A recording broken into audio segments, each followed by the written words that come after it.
اعوذ باللہ من الشیطان الرجیم بسم اللہ الرحمن الرحیم۔ ہمیشہ کی عافیت اور نعمت باقی رہنے کی دعا مغرب اور فجر کے بعد کم از کم ایک مرتبہ پڑھ لیجئے۔ حضرت عبداللہ ابن عمر رضی اللہ تعالی عنہ سے روایت ہے کہ حضور نبی کریم صلی اللہ علیہ وآلہ وسلم نے فرمایا: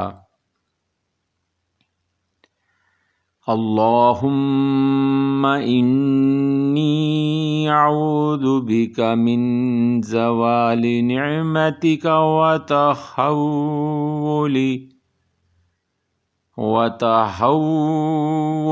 عافیتک وفجاءۃ نقمتک وجمیع سخطک۔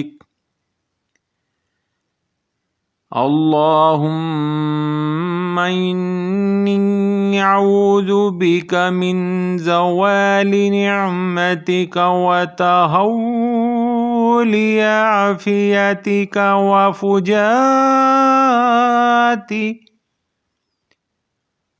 وفجاءۃ نقمتک وجمیع سخطک۔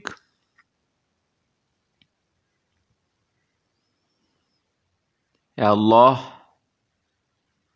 میں آپ سے پناہ چاہتا ہوں نعمت کے زوال سے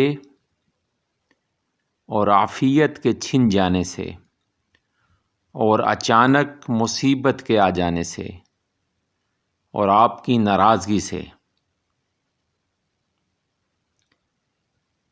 جب بھی کوئی دعا مانگیں تو اس یقین کے ساتھ مانگیں کہ اللہ تعالیٰ آپ کی دعا قبول فرمانے والا ہے۔